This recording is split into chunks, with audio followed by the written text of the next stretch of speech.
청취자 여러분 안녕하십니까? YTN 라디오 수도권 투데이의 장원석입니다. 오늘 선정한 이슈는 붉은 불개미입니다. 지난해 우리나라에서 처음 보고된 붉은 불개미가 올해부터는 봄을 시작으로 벌써 5번째 전국 항구에서 발견됐습니다. 문제는 이번에는 여왕개미가 발견됐다는 겁니다. 내륙으로 확산해서 토착화되는 것은 아닌지 걱정인데요. 잠시 뒤 일부 투데이 포커스에서는 류동표 상지대 산림과학과 교수 연결해서 관련 이야기 나눠보겠습니다. 이어서 2부에서는 수도권 행정탐방 경기도 소식 그리고 수도권 부동산 소식까지 전해드리겠습니다. 잠시 주춤했던 비가 다시 내리고 있습니다. 서쪽에서 비구름이 오고 있는데요. 장맛비입니다. 충남 곳곳은 이미 비가 시작됐고요. 서울도 일부 지역에서 비가 약하게 내리고 있습니다. 이 비는 낮에 전국 대부분 지역으로 확대되고 있습니다. 그리고 오후에 남부지방부터 조금씩 그치겠습니다. 공기질은 맑을 것으로 보이는데요. 오늘 낮 기온은 서울 25도, 대구가 23도, 광주는 29도를 기록하겠습니다. 2018년 7월 9일 YTN 라디오 수도권 투데이 지금 시작합니다.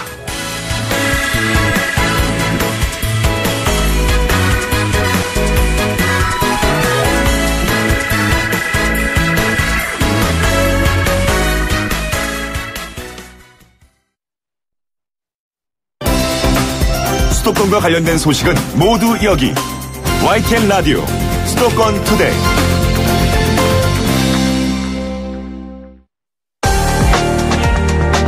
투데이 포커스.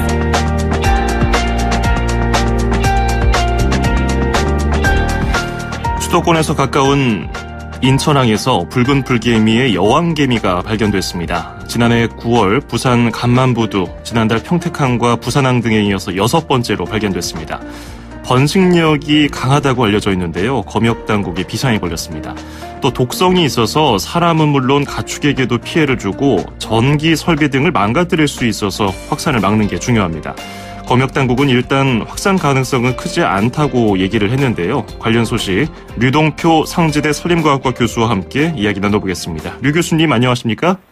예, 안녕하세요. 네, 인천항에서 붉은 불개미의 여왕개미가 발견됐다고 하는데 일단 붉은 불개미가 어떤 곤충인지부터 설명 좀 해주시죠.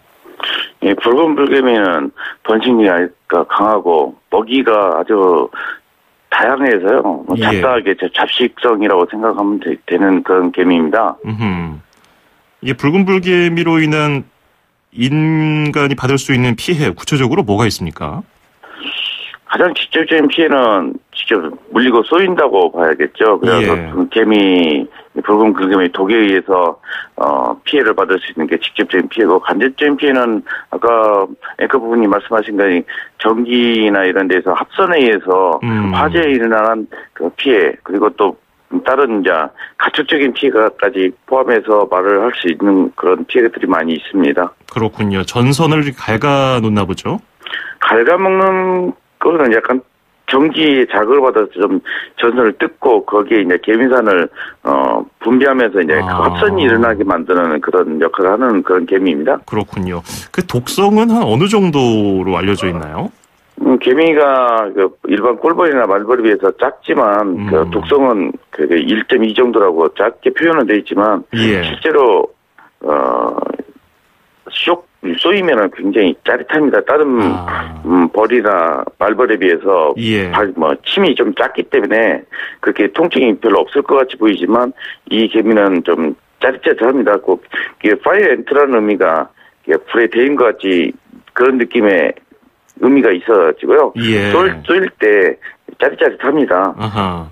그래서 이제 파이어 엔트거든요. 그렇군요. 또 예. 개미가 단독으로 움직이는 게 아니고 여러 마리가 함께 움직이기 때문에 이게 여러 마리에게 물리면은 분명히 피해가 있을 것 같고, 가축이나 농작물 피해도 크다고 알려져 있잖아요. 어느 정도인가요? 예. 가축의 피해가 너무 많죠. 농작물보다는 가축의 피해가 많고, 이제 가끔은 저희가 사육하고 있는 소, 돼지 이런데 이제 왔다 갔다 하다 보면 이제 개미 집을 밟게 되면 예. 개미가 이제 가축들을 이제 물고 쏘게 되는 겁니다. 물고 쏘게 되면 한두 마리가 쏘는 게 아니다 보니까 예. 독성이 들어가면 그 가축의 혈액 내에서 항체가 잘 형성되지 않아가지고 임신한 그 가축 같은 경우는 유산하는 경우도 있고. 아하. 그래서 좀 가축의 피해를 많이 주는 걸로 지금 알려져 있습니다. 예. 국내에서는 아직 뭐 당연히 인명 피해는 보고된 적이 없고, 그러면 붉은 불개미는 어느 나라에서 어떤 환경에서 주로 서식하고 있었나요? 지금까지는?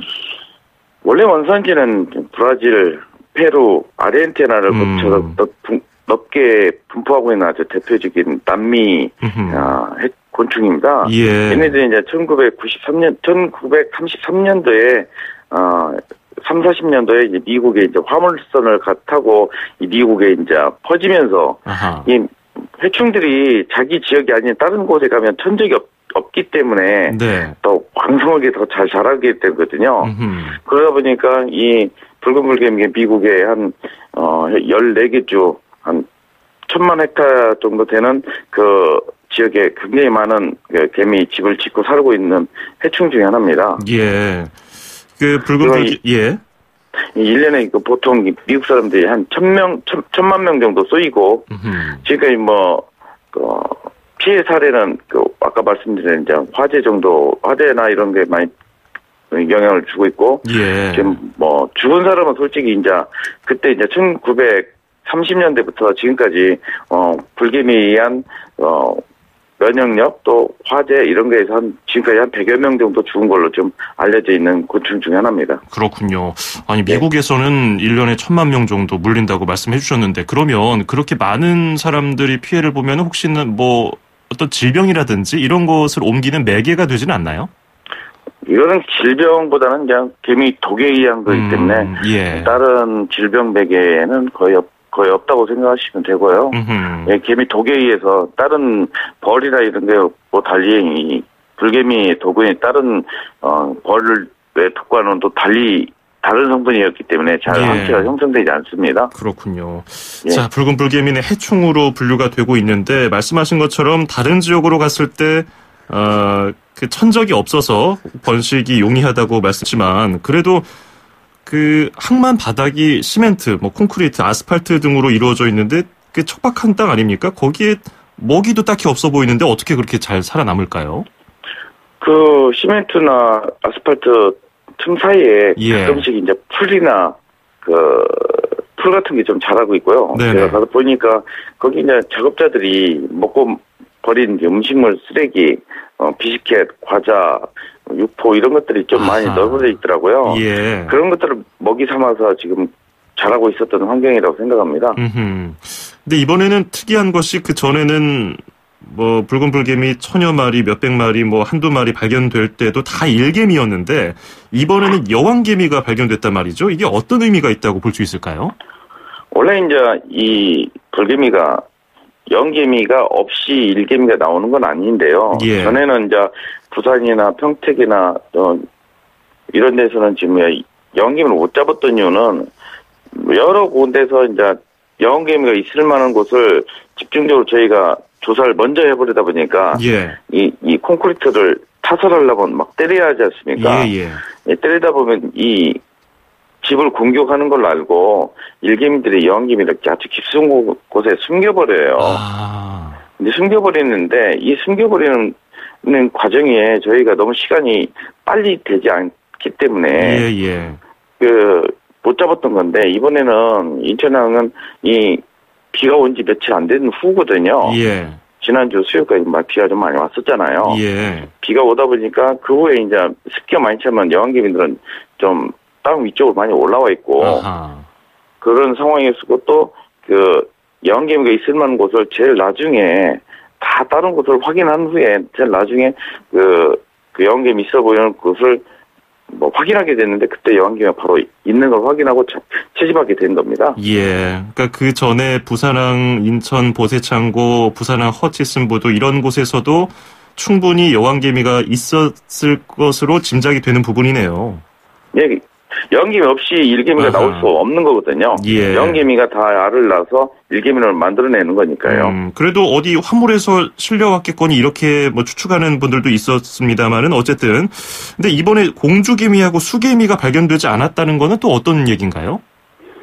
이거는 이제 들은 지 얼마 안 됐다는 의미의 개체군이라고 생각하면 될 걸로 생각합니다. 예. 들은 지 얼마 안 돼가지고 2-3개월? 많아야 2-3개월 정도 되는 그런 개체군이었고, 그런 환경이 또 충분한 먹이와 환경이 돼야 그 공주개미와 수개미를 만들어내지 무조건 만들어내는 건 아니거든요. 예, 번식을 할 수 있는 개미가 공주개미하고 수개미죠?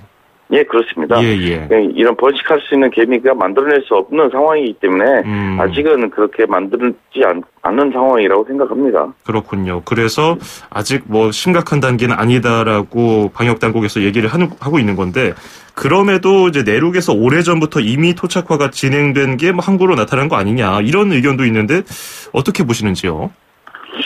지금 이 부분에 대해서는 다른 기관에서 많이 조사하고 있지만 실제로 조사를 해도 이 붉은 불개미를 분류동정하고 어떤 개미인지 확실치 모르기 때문에 예. 이 전문가가 좀 많이 없어서 조금 어려운 점이 있습니다. 그 분포 조사를 전에 여러 건축하는 분들하고 이야기도 많이 했었지만 분포 조사를 미리 저희도 한 2, 3년 전부터 했었다면은 이렇게 어디에 분포하고 있기 때문에 어떻게 방지해야 한다는 그런 대책이 다 만들어지지 않았을까 그런 생각을 하긴 하죠. 예. 그럼 어디서든 다 서식할 수 있는 환경이 만들어지겠네요, 사실상. 그렇죠. 아까 말씀하신 대로 만약에 지금 조사 중에 있지만 예. 아직은 일반 내륙에는 들어온 걸로 좀 파악은 안 되고 있거든요.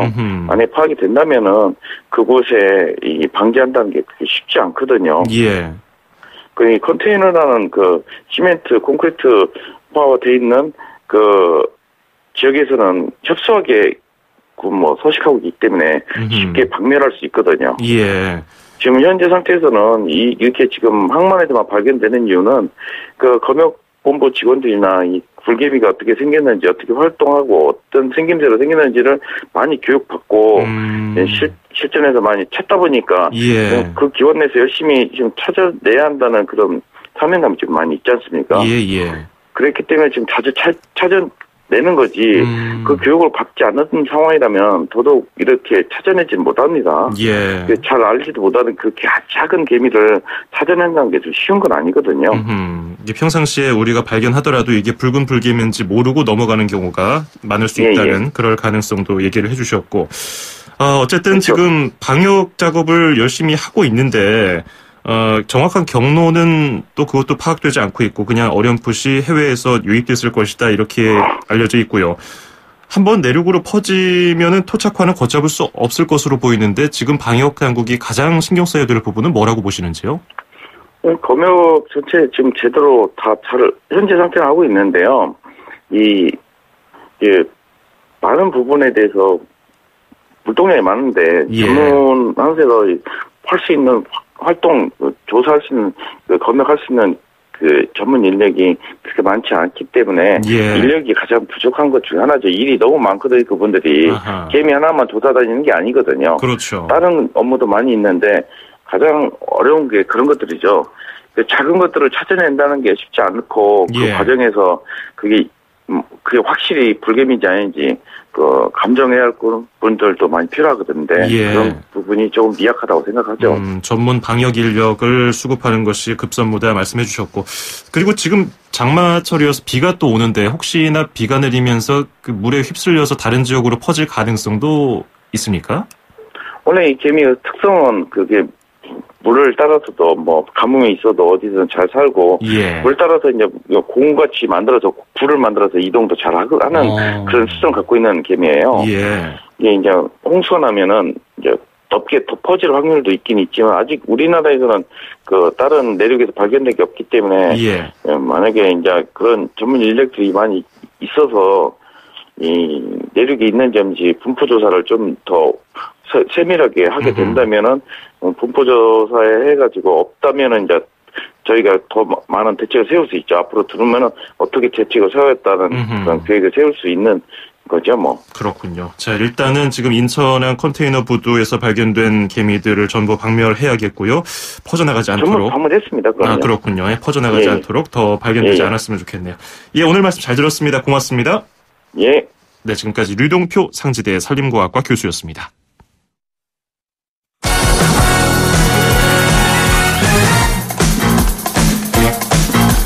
수도권 뉴스 브리핑입니다.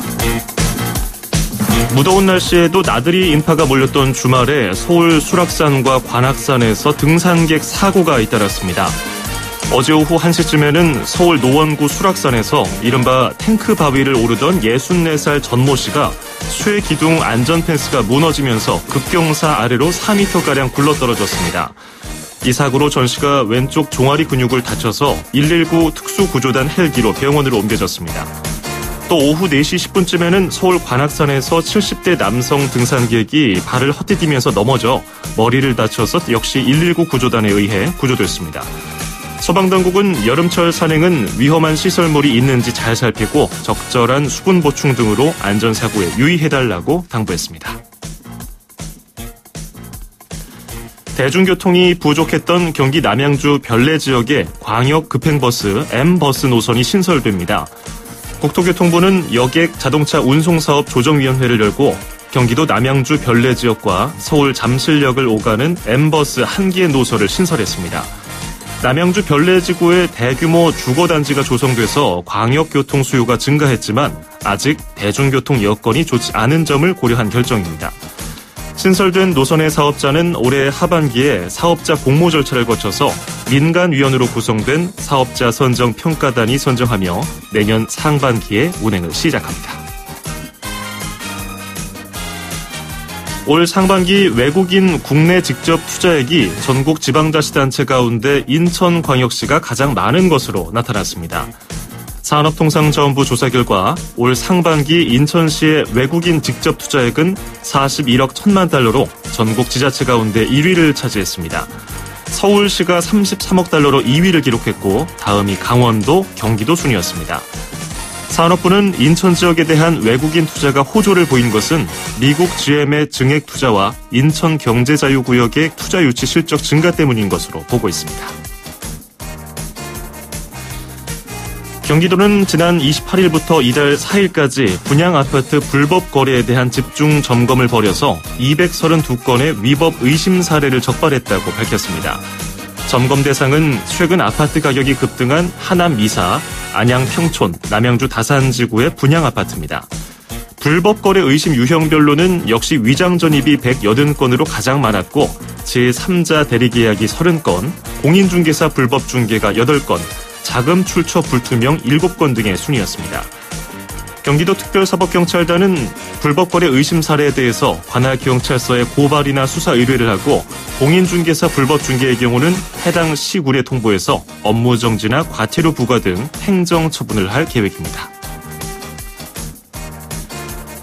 북한강 일대에서 안전불감증 수상 레저 활동 8건이 적발됐습니다. 인천해양경찰서와 가평군은 어제와 그제 북한간 일대에서 합동 단속을 벌여서 안전을 위협하는 불법 수상 레저 행위 8건을 단속했다고 밝혔습니다. 유형별로는 안전장비 미착용이 4건으로 가장 많았고 무면허 조종이 2건, 사업자 안전점검 조치 위반이 1건, 등록 번호판 미부착 1건이 적발됐습니다. 북한간 일대에는 수상 레저 사업장 89곳이 영업 중인데 성수기에 개인 레저 활동을 하는 사람들이 급증하면서 안전 불감증 사례가 늘고 있는 것으로 나타났습니다. 경기도는 지역을 대표하는 뛰어난 경관을 널리 알리기 위해서 경기 8경을 선정하기로 했습니다. 오는 2027년까지 진행하는 경기 8경 선정 계획은 지역을 대표하는 명소를 홍보하고 환경의식을 고취하기 위해 추진합니다. 경기도는 조만간 전문기관과 각 지자체, 주민의 의견을 수렴해서 선정 방식과 개발 계획 등을 마련할 방침이라고 밝혔습니다. 지금까지 수도권 뉴스 브리핑이었습니다.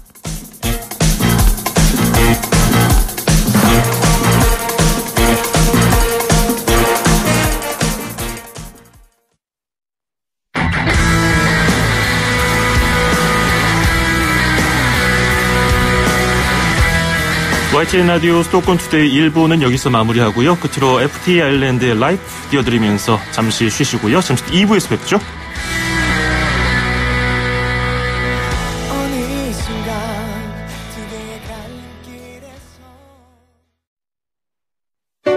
(2500만) 수도권 청취자를 위한 모든 소식이 한자리에 YTN 뉴스 FM 수도권 투데이. FM 94.5MHz YTN 라디오 수도권 투데이 듣고 계시고요. 저는 아나운서 장원석입니다. 2부에서는 수도권 행정탐방 경기도 소식 그리고 수도권 부동산 소식을 전해드리겠습니다. 2분 뒤에 뵙죠. 음악과 수도권 뉴스가 한방에 수도권 전문 방송 수도권 투데이.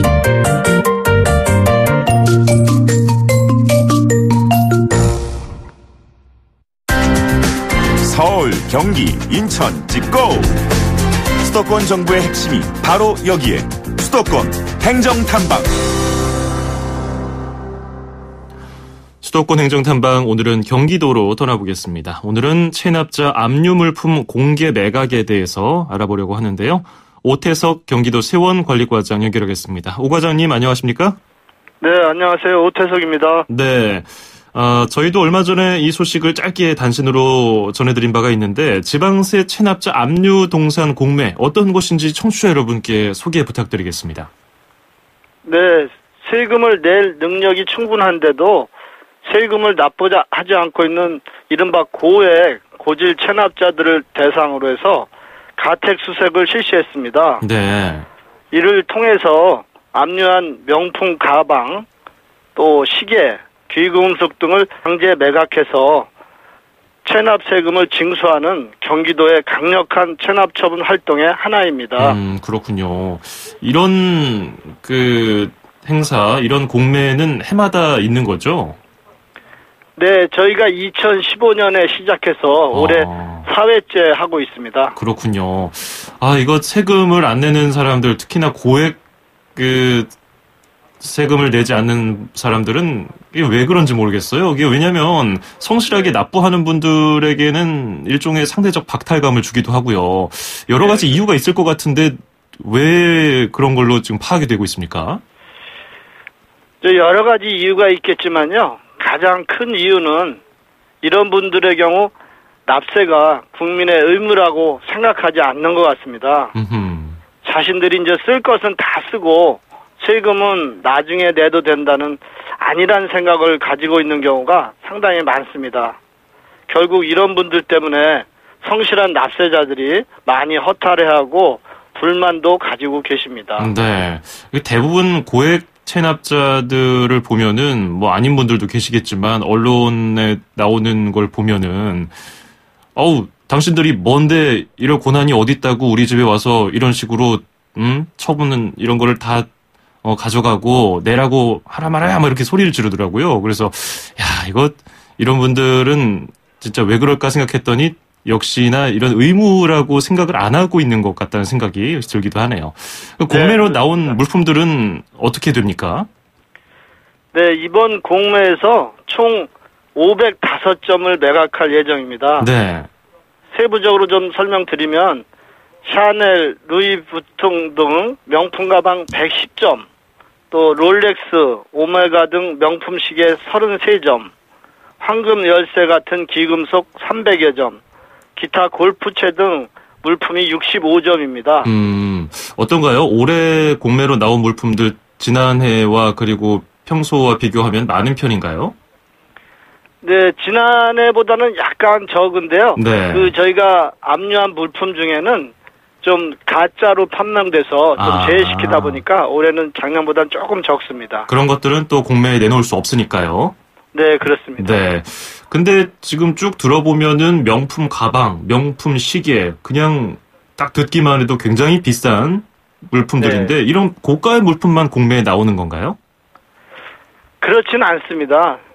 물론 이제 감정가 1,050만 원인 롤렉스 시계나 감정가 567만 원인 티파니 반지처럼 고가의 물품들도 있습니다. 네. 그렇지만 감정가 10만 원대의 18K 목걸이 등 다양한 금액대의 물품들이 공매로 많이 나옵니다. 이 자리를 빌어서 청취자 여러분들의 많은 참여를 부탁드리겠습니다. 네, 벌써 수년째 하고 있는 공매이기 때문에 많은 분들이 아시겠지만 그래도 좀 생소하게 느끼는 분들을 위해서 이번 공매에 참여하는 방법 좀 알려주시죠. 예, 이번 공매는 세무 공무원을 제외한 모든 사람이 참여할 수 있습니다. 내일 모레 7월 11일 수요일 일산 킨텍스 제1전시장 그랜드 볼륨에서 오전 10시에 시작해서 12시에 입찰서 제출을 마감합니다. 낙찰자는 오후 2시에 현장에서 발표하고요. 참여를 원하시는 청취자 여러분께서는 신분증을 지참하시고 입찰하시면 됩니다. 기타 자세한 사항은 경기도 홈페이지를 참고하시면 되겠습니다. 네, 역시 세무 공무원들은 참여할 수 없고 이번 주 수요일이네요. 일산 킨텍스 제1전시장 3층 그랜드 볼룸에서 한다고 하는데요. 오전 10시에 시작해서 12시에 입찰서가 제출이 마감되고 오후 2시에 바로 현장에서 발표되는데 만약에 현장에서 낙찰된 분들은 바로 물품을 가져갈 수 있나요? 예, 그렇습니다. 그러면 궁금하신 분들은 여기 경기도 홈페이지를 참고하시면 될 것 같고 입찰하는 방식이 일반 경매와 좀 다르거나 복잡하진 않을지도 좀 궁금하네요. 예, 전혀 어렵지 않고 복잡하지 않습니다. 처음 오시는 분들도 쉽게 입찰에 참여할 수 있도록 안내가 잘 되어 있고 낙찰된 물품도 현장에서 바로 찾아가실 수 있습니다. 다만 낙찰 금액은 현금이나 계좌 이체만 가능합니다. 카드 수납은 하지 않습니다. 그렇군요. 이 점 참고하셔서 많은 참여를 거듭 부탁드리겠습니다. 네, 물품 가운데서 혹시 차량도 해당이 되나요? 차량도 있습니까? 이번에 차량 공매는 저희가 별도로 추진을 하기 때문에 네. 이번 공매에 물품에는 포함되어 있지 않습니다. 그러니까 매번 압류할 때 압류품에 차량도 있긴 하지만 이게 별도로 처리를 하는군요. 네. 저희가 부동산이나 좀 운반이 어려운 차량 같은 것은 별도로 추진하고 있습니다. 그렇군요. 자, 끝으로 우리 수도권에 계시는 분들께 하실 말씀 있으시다면요? 네, 청취자 여러분. 세금은 우리 사회를 지탱하는 가장 중요한 원천이면서 납세는 국민의 4대 의무입니다. 내가 내는 세금이 경기도, 나아가서는 국가 발전이 초석이 된다는 자부심을 가지시고 조세 행정에 적극적인 협조와 성원을 부탁드리겠습니다. 저희 경기도에서는 현장 중심의 체납 징수 활동을 더욱 강화해서 성실한 납세자 여러분께서 피해가 가지 않도록 최선을 다할 것입니다. 앞으로도 빈틈없는 조세 행정을 통해서 조세 정의 실현에 적극 노력할 것을 약속드립니다. 감사합니다. 네, 오늘 바쁘신 가운데 인터뷰 잘했습니다. 고맙습니다. 네, 감사합니다. 네, 지금까지 오태석 경기도 세원관리과장이었습니다.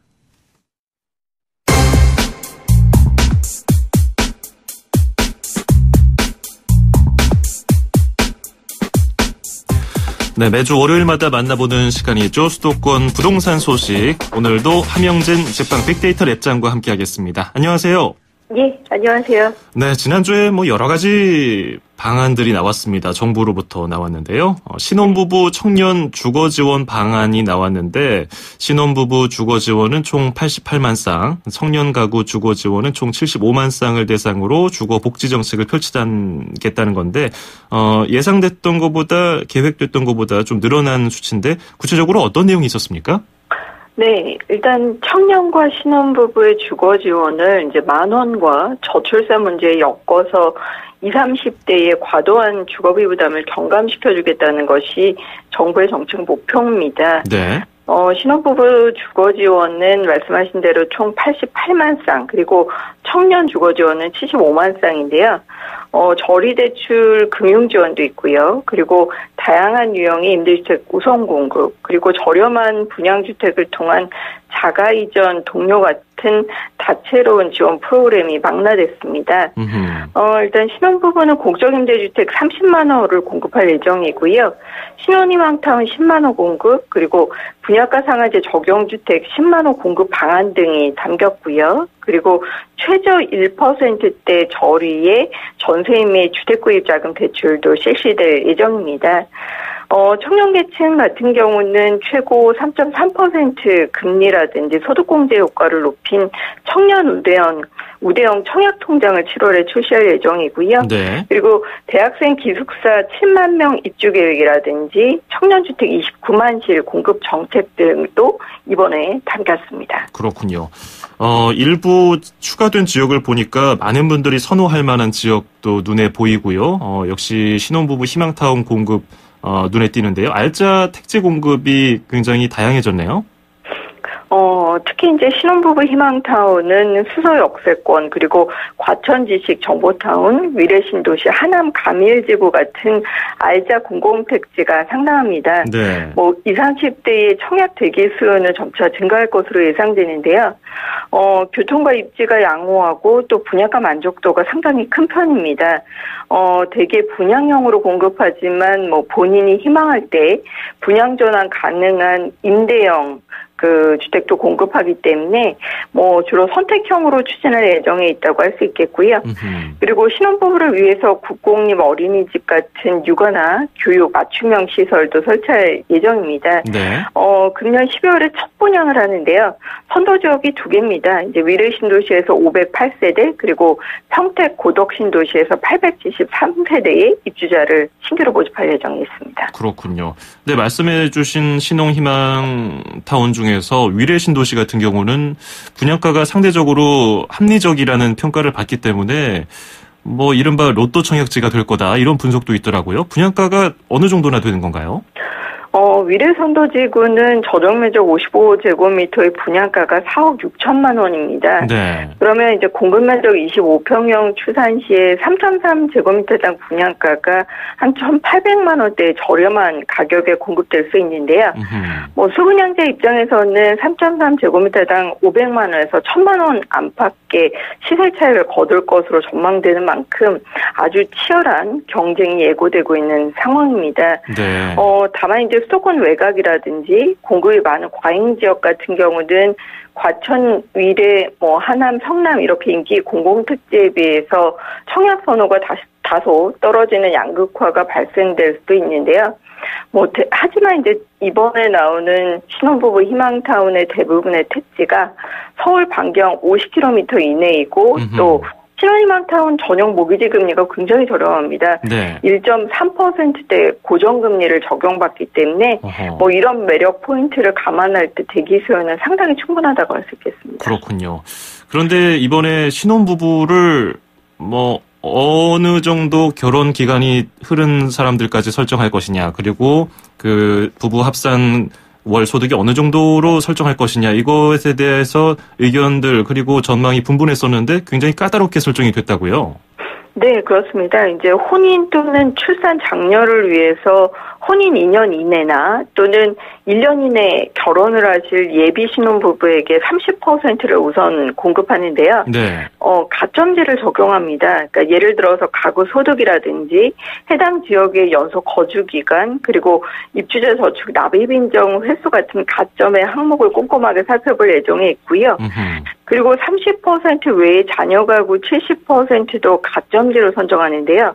미성년 자녀 수라든지 무주택 기간, 그리고 해당 지역의 연속 거주 기간, 그리고 입주자 저축 납입 인정 횟수, 이렇게 평가 요소를 점수화해서 당첨자를 가릴 예정이기 때문에 이런 부분에 있어서는 자산 기준이라든지 그리고 실제 지역 거주기간, 미성년 자녀 수 이런 것들이 상당히 중요한 포인트가 될 전망입니다. 네. 그런데 지금 현 소득을 가지고서 측정하기 때문에 물려받은 돈이 많거나 지금 소득은 적어도 물려받은 돈이 많고 모아둔 돈이 많은 사람들에게 유리할 것이다. 이런 문제점도 지적이 되고 있는데 이런 부분은 차차 또 세부적인 방안이 필요해 보이고요. 또 청년들은 최대 3.3% 금리 상품인 청년 우대형 청약통장, 이것을 이제 7월부터 출시하죠? 그렇습니다. 이제 기존 청약저축 대비 제형 기능을 확대한 청년 우대형 청약통장을 출시해서 저소득 무주택 청년의 주거 상향 기반을 마련할 예정인데요. 만 19세 이상 그리고 29세 이하의 소득 3천만 원 이하의 아니면 이제 비소득자도 가입이 가능하십니다. 대신 네. 무주택 세대주가 가입하실 수 있고요. 기존 청약저축 금리 대비 한 1.5%포인트 우대금리를 적용하고 또 이자 소득에 500만 원까지 비과세를 적용합니다. 상대적으로 고금리에 기과세 혜택에 소득공제 혜택도 상당히 다양한 편인데요. 최고 금리가 3.3% 정도 시행하고 이달부터 출시될 예정에 있기 때문에 여기에 해당되시는 청년층들은 적극적으로 가입을 고민해 보셔도 될 것 같습니다. 그렇군요. 자, 그리고 지난주 금요일에 종합부동산세 개편과 관련해서 재정개혁 투기 권고안보다 조금 더 강화된 정부안이 발표됐는데 끝으로 이거 짧게 들어볼까요? 종부세 별도 합산 토지의 세율은 재정계획 투기 권고안이 아닌 현행 세율을 유지하기로 했고요. 그리고 종부세 공정시장 가액 비율도 연 5%포인트씩 90%까지만 단계적으로 올리기로 했습니다. 네. 하지만 이제 주택분 종부세 같은 경우는 3주택 이상자, 그러니까 다주택자에 대해서는 0.3%포인트 세율을 추가 과세하고 또 주택 과표 6억 원에서 10여 원 구간의 누진 세율을 특위가 권고했던 것보다 강화할 예정에 있기 때문에 네. 사실 이런 부분이 9월 정기국회를 어떻게 통과할지 조금 더 지켜보실 필요는 있겠습니다. 네, 오늘 말씀 잘 들었습니다. 고맙습니다. 네, 감사합니다. 네, 지금까지 함영진 직방 빅데이터 랩장이었습니다.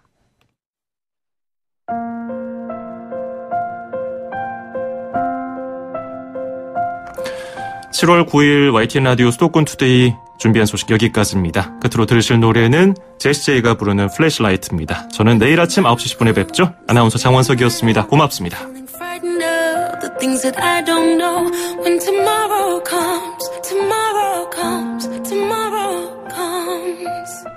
and though the road is long, I look up to the sky, and in the dark I find